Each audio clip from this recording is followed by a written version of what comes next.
Hello friends, GK गुरुजी अड्डा के YouTube platform पे मैं शैलेश आप सभी का हार्दिक स्वागत करता हूं।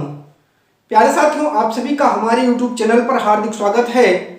आज हम आपसे जिस टॉपिक पर रूबरू होने चल रहे हैं वो है चाइल्ड साइकोलॉजी का एक बहुत ही महत्वपूर्ण सेगमेंट E.L. थॉर्नडाइक। इनके विषय में कहा जाता है प्रथम शैक्षिक मनोवैज्ञानिक हैं और यहाँ से 1-2 नंबर के क्वेश्चन आपके एग्जाम में जरूर आते हैं। तो जो आपका सीटेट जुलाई में कंडक्ट होगा उसी को ध्यान में रखते हुए हम लोग अपनी तैयारी को आगे कर रहे हैं। टॉपिक है हमारा E.L. थॉर्नडाइक। E.L. थॉर्नडाइक और इसी पर हम लोग चर्चा करने वाले हैं। E.L. थॉर्नडाइक। अब थॉर्नडाइक महोदय के बारे में कुछ महत्वपूर्ण चीजें हैं, उनकी चर्चा हम आपसे कर लेते हैं। देखिए, पहला टॉपिक है इनकी जो बुक है वो बुक क्या है? बुक है शिक्षा मनोविज्ञान। पहले तो ये जान लीजिए क्या है शिक्षा मनोविज्ञान। शिक्षा मनोविज्ञान इनकी बुक है। दूसरा टॉपिक क्या है? दूसरा टॉपिक इनका है ये पशु मनोवैज्ञानिक है। क्या है? पशु मनोवैज्ञानिक होने का इनको श्रेय मिला है। अगला टॉपिक क्या है? तीसरा है जो बहुत महत्वपूर्ण है, प्रथम शैक्षिक मनोवैज्ञानिक। प्रथम शैक्षिक मनोवैज्ञानिक होने का श्रेय मिला है। प्रथम शैक्षिक मनोवैज्ञानिक होने का श्रेय इनको ही मिला है। चौथा इनसे रिलेटेड बहुत ही महत्वपूर्ण टॉपिक है जो कई बार एग्जाम में पूछा गया है, सीखने के सिद्धांत का प्रतिपादन। सीखने के सिद्धांत का इन्होंने क्या किया है? प्रतिपादन किया है। याद कर लीजिएगा, ठीक है। चलिए, इतनी चीजें। और ये कहां के निवासी हैं? ये अमेरिका के रहने वाले हैं। इनका मूल निवास स्थान अमेरिका है। अब आगे हम आपसे बात करते हैं इनके सिद्धांत के नाम क्या क्या हैं। चलिए जल्दी से इसको नोट कर लेते चलिएगा आप लोग साथ में। इनके सिद्धांत की हम आपसे चर्चा कर लेते हैं। चलिए, इनके सिद्धांत का नाम देख लेते हैं कि जो सिद्धांत इन्होंने दिया है उस सिद्धांत का क्या नाम है। तो सिद्धांत के जो नाम हैं वो क्या क्या है, आइए देखते हैं। चलिए, सबसे पहला नाम है सिद्धांत का जो इन्होंने दिया है वो है प्रयास एवं त्रुटि। प्रयास एवं त्रुटि। प्रयास एवं त्रुटि का दिया है। जो दूसरा इन्होंने दिया है बहुत ही इसी का अन्य नाम है, ठीक है। जो अगला नाम है उद्दीपक अनुक्रिया सिद्धांत। उद्दीपक अनुक्रिया सिद्धांत। उद्दीपक और अनुक्रिया का सिद्धांत। और तीसरा जो दिया है S&R टाइप थ्योरी, ठीक है। यह भी इन्होंने दिया है। और जो चौथा इनका बहुत ही महत्वपूर्ण है, इसी को जानते हैं संयोजनवाद के नाम से। संयोजनवादी सिद्धांत भी इसे ही कहा जाता है। तो इतने नामों से इनका जो सिद्धांत है उसको हम लोग जानते हैं। प्रयास एवं त्रुटि का सिद्धांत, ठीक है। इसी को एक नाम और जानते हैं प्रयत्न एवं भूल। क्या कहते हैं इसको? प्रयत्न एवं भूल भी कहते हैं। और एक नाम और है जो पांचवा है, कई बार पूछा जाता है, संबंधवाद का सिद्धांत। क्या है? संबंधवाद का सिद्धांत। यह भी इसी के नाम से जाना जाता है। जो संबंधवाद का सिद्धांत है वो भी इसी के नाम से जाना जाता है। तो इस सिद्धांत के नाम को आप लोग लिख लीजिए, फिर मैं इन्होंने किस पर प्रयोग किया है वो भी आपको बता देता हूं, ठीक है। जो आपका उद्दीपक है, उद्दीपक कहते हैं थॉर्नडाइक महोदय कि जो उद्दीपक है जब आप इसको बढ़ाते हैं, मान लीजिए जो उद्दीपक है जब भी इसको बढ़ा दिया जाता है, इसको इंक्रीज किया जाता है, तो जो अनुक्रिया है वो बढ़ जाती है। अनुक्रिया क्या होगी? अनुक्रिया स्वतः बढ़ने लगती है। ये थॉर्नडाइक महोदय का कथन है। उद्दीपक को बढ़ाने पर अनुक्रिया अपने आप बढ़ने लगती है। चलिए इसको नोट कर लीजिएगा। फिर हम लोग चलते हैं जो इन्होंने बताया है कि जो इनका प्रयोग है वो किस पर हुआ है, प्रयोग की बात हम आपसे कर लेते हैं। ये थे सिद्धांत के नाम। अब हम लोग जो चर्चा आपसे करने वाले हैं वो करने वाले हैं प्रयोग पर। और प्रयोग पर जो चर्चा करने वाले हैं वो बहुत ही महत्वपूर्ण चर्चा होने वाली है। चलिए प्रयोग पर चर्चा करते हैं और देखते हैं कि क्या है प्रयोग। प्रयोग की बात जब हम आपसे करते हैं तो प्रयोग किस पर किया इन्होंने किया और कैसे प्रयोग किया, इसकी संपूर्ण चर्चा मैं आपसे करता हूं। पहले तो हम अपना फिगर देखेंगे और फिगर के माध्यम से हम समझेंगे कि हाँ इनका प्रयोग कैसा था। चलिए एक फिगर बनाते हैं। इन्होंने एक बॉक्स लिया था, चलिए ठीक है। इस बॉक्स में एक प्लेट ऐसे लगी थी जिसमें ये कुछ ऐसे ऐसे ये उद्दीपक, जो उद्दीपक है इसका नाम है मृत मछली। क्या है? मृत मछली है, ठीक है। चलिए इस पिंजड़े के अंदर इन्होंने बंद कर दिया एक बिल्ली। क्या बंद कर दिया? एक बिल्ली बंद कर दिया। अब आगे बात करते हैं, इसमें लगा है एक लीवर। ये क्या है? लीवर है, ठीक है। चलिए अब क्या है, ये जो बिल्ली है ये बिल्ली है कैसी? तो ये जो बिल्ली है भैया, ये बिल्ली भूखी है। भूखी बिल्ली को इन्होंने इसके अंदर में बंद किया है। भूखी बिल्ली को जब बॉक्स के अंदर में बंद किया, बाहर इसको मृत मछली दिखी तो उसके अंदर से छटपटाहट की क्रिया शुरू हुई। जब उसके अंदर से छटपटाहट शुरू हुई तो जो क्रिया करेगा वही क्या है? अनुक्रिया करता।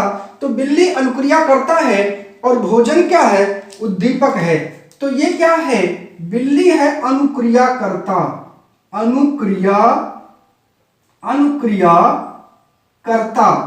जो अनुक्रिया करता है वो आपकी बिल्ली है।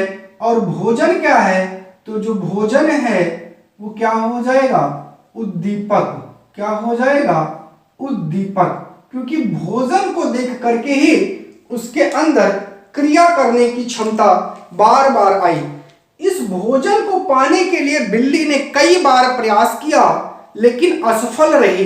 लेकिन जब बार बार प्रयास किया तो एक बार इसका पैर लीवर पर लगा, भोजन मिला। यही प्रक्रिया जब कई बार हुई तो बिल्ली को समझ में आ गया कि लीवर दबाने पर मछली अंदर आ जाएगी और मैं खा लूंगी।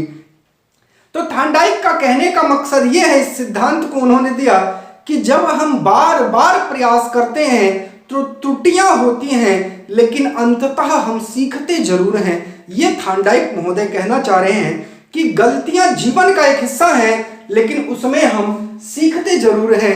तो ये उन्होंने प्रयोग किया।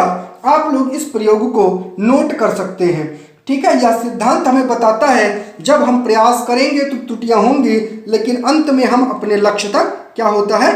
पहुंच जाएंगे।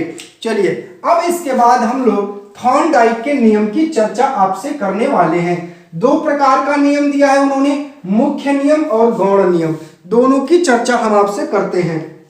चलिए उन्होंने क्या दिया है भैया? दो प्रकार का नियम दिया है। इन्होंने दो नियम दिए हैं, ठीक है। दो नियम कौन कौन से हैं चर्चा करते हैं। पहला है मुख्य नियम। क्या है? मुख्य नियम। और दूसरा है गौण नियम। दूसरा कौन सा है भैया? दूसरा है गौण नियम। अब मुख्य नियम कितने हैं और गौण नियम? तो गौण नियम आपके 5 हैं और मुख्य नियम आपके कितने हैं? 3 हैं। 3 की चर्चा हम आपसे करेंगे। सबसे पहला आपका कौन सा है? सबसे पहला है अभ्यास का नियम। पहला है अभ्यास का नियम। अभ्यास का नियम। इसके बाद आपका आता है दूसरा तत्परता का नियम। तत्परता का नियम, ठीक है। इसके बाद आता है आपका प्रभाव का नियम। क्या आता है? प्रभाव का नियम। प्रभाव का नियम, ठीक है। चलिए जल्दी से इसको नोट करिए। अभ्यास का नियम, तत्परता का नियम और क्या आता है आपका? प्रभाव का नियम। Law of exercise, law of redness, law of effect, ठीक है। ठीक है, पहला कहता है जो अभ्यास का नियम है कि किसी काम का आप जितना अभ्यास करेंगे, किसी काम का, कोई भी काम है तो किसी काम का आप जितना अभ्यास करेंगे उतना ही आपको क्या मिलेगा, उसमें ही आपको उतना ही महारत मिलेगी। याद रखिएगा, उतना ही आप उस काम को सीखेंगे।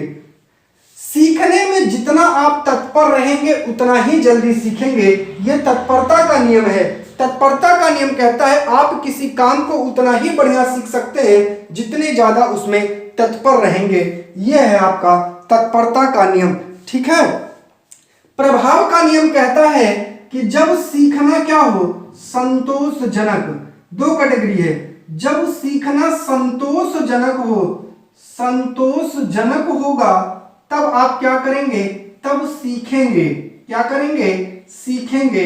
और जब सीखना असंतोषजनक होगा, क्या होगा, असंतोषजनक होगा, तब क्या करेंगे, आप सीखेंगे नहीं। तो उसके लिए आपको दंड या पुरस्कार, ठीक है, दंड या पुरस्कार की चर्चा कौन करता है, थार्नडाइक महोदय कहते हैं कि जब सीखने में क्या हो, सीखना संतोषजनक होता है तो आप सीखते हैं, लेकिन जब वो संतोषजनक नहीं होता है, यह प्रभाव का नियम कहता है, तब आपको दंड और पुरस्कार के माध्यम से सिखाया जाता है। चलिए, इस मुख्य नियम को प्राथमिक नियम भी कहते हैं। याद रखिएगा, क्या कहते हैं, प्राथमिक नियम भी कहते हैं। ठीक है, प्राइमरी लॉ भी इसे कहा जाता है। इतना आपने नोट कर लिया होगा। अब हम बात करेंगे 5 गौड़ नियम कौन से हैं। जल्दी से आप इसको नोट कर लीजिए, फिर हम चलते हैं। ठीक है, चलिए 5 गौड़ नियम की चर्चा अब हम आपसे करने वाले हैं और एक एक गौड़ नियम की बात हम आपसे करेंगे। चलिए, गौड़ नियम कितने हैं, 5 हैं। 5 कौन कौन से हैं। सबसे पहला है, देखिए, सबसे पहला है बहुप्रतिक्रिया। क्या है, बहुप्रतिक्रिया का नियम। बहुप्रतिक्रिया का नियम ये कहता क्या है, बहुत बार क्रिया करना। बहुप्रतिक्रिया का मतलब होता है किसी काम को इतनी बार कर लिया जाए कि आपको उसमें महारत मिल जाए। जब आप ऐसा बार बार करते हैं तब आपको उस चीज के बारे में सारी चीजें पता चल जाती हैं। यही है बहुप्रतिक्रिया का नियम। ठीक है, जल्दी से नोट कर लीजिए। इस नियम के अनुसार हम नया कार्य सीखते समय अनेक प्रतिक्रियाएं या प्रयास करते हैं, उसके बाद उस कार्य को करने की हमें सही विधि मालूम हो जाती है। चलिए, दूसरा आपका है आंशिक क्रिया। क्या है, आंशिक क्रिया। आंशिक क्रिया का नियम। क्रिया का नियम, जब हम किसी काम को छोटे छोटे टुकड़ों में तोड़ करके करते हैं तब वो सीखने की प्रक्रिया आसान हो जाती है और वो काम करना भी आसान हो जाता है। तो इसे ही क्या कहा जाता है, इसे ही आंशिक क्रिया का नियम कहा जाता है। ठीक है, चलिए अगला है आत्मीकरण का नियम। तीसरा है आत्मीकरण का नियम, लॉ ऑफ एसिमिलेशन। इसका मतलब क्या होता है, पूर्व ज्ञान को नवीन ज्ञान के साथ जोड़कर संबंध बनाना। पुराने सीखे ज्ञान को नए सीखे ज्ञान से जोड़ करके जब हम सीख लेते हैं तो वही है आत्मीकरण का नियम, लॉ ऑफ एसिमिलेशन। बच्चे ने देखा बिल्ली, उसको पता है बिल्ली के 4 टांगे होती। बाद में उसने देखा कुत्ता, थोड़ा सा कंफ्यूज हुआ, लेकिन उसने दोनों को जोड़ लिया कि कुत्ते के भी 4 पैर, बिल्ली के भी 4 पैर होती हैं, बस अंतर है कुत्ता थोड़ा बड़ा होता है, बिल्ली थोड़ा छोटी होती है। यही है आत्मीकरण का नियम, याद रखिएगा। अगला है मनोवृत्ति का नियम या अभिवृत्ति का नियम। चौथा है मनोवृत्ति या अभिवृत्ति। मनोवृत्ति या अभिवृत्ति। मनोवृत्ति या अभिवृत्ति का नियम क्या कहता है, तो मनोवृत्ति या अभिवृत्ति का नियम ये कहता है कि जब हम किसी कार्य को मनचित से करते हैं, जिस काम को करने में हमारा पूरा मन काम करता है, उस काम को हम बहुत जल्दी सीख जाते हैं। यही है मनोवृत्ति का सिद्धांत, यही है मनोवृत्ति का जो है नियम। कहता है यह नियम कि किसी भी काम को करने के लिए हमारी जितनी पॉजिटिव अभिवृत्ति होती है उतना ही ज़्यादा हम उस काम को सीखेंगे। अगर अभिवृत्ति कम हुई तो हम उस काम को सीखना कम कर देते हैं। ठीक है ना? ठीक है, चलिए साहचर्य क्रिया है अगला। साहचर्य क्रिया पांचवा है आपका साहचर्य क्रिया। साहचर्य क्रिया का नियम, साहचर्य क्रिया का नियम ये आपको क्या बताता है? तो साहचर्य क्रिया का नियम आपको क्या बताता है बताइए? ये कहता है कि पहले की गई क्रिया को अन्य परिस्थिति में भी उसी प्रकार करना। जैसे आपने पहले कोई भी क्रिया की और दूसरी परिस्थिति आई उसमें भी उस प्रक्रिया को वैसा ही किया, यही है साहचर्य प्रक्रिया का नियम। क्या कहता है?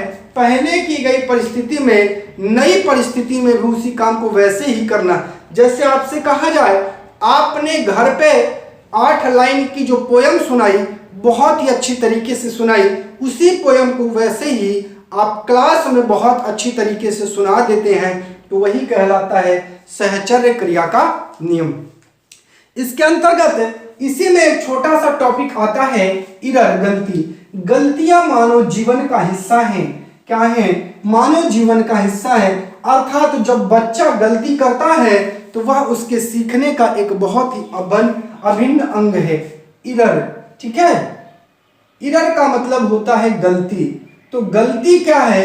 ये क्या है? ये टीचिंग और लर्निंग प्रोसेस का एक बहुत ही महत्वपूर्ण हिस्सा है, क्योंकि बिना गलतियों के कोई महान नहीं बनता। जब गलतियां होती हैं सीखने के दौरान तो उसको हम क्या करते हैं? उससे नई चीजें सीखते हैं जो हमारे शिक्षा अधिगम में या अधिगम प्रक्रिया में सहायता प्रदान करता है। तो गलतियां क्या होती हैं? सीखने की प्रक्रिया में बाधा नहीं है, सीखने की प्रक्रिया में सहायक होती हैं गलतियां। प्यारे साथियों, ये था ईएल थॉर्नडाइक के बारे में। जितने भी महत्वपूर्ण सेगमेंट इनसे जुड़े हो सकते थे वो सभी के सभी मैंने आपको बताने का प्रयास किया। और अगर आप लोग चैनल पर नए हैं तो सब्सक्राइब करिएगा, वीडियो को अपने दोस्तों तक जरूर पहुंचाइएगा। आप सभी का चैनल पर जुड़ने के लिए बहुत बहुत धन्यवाद।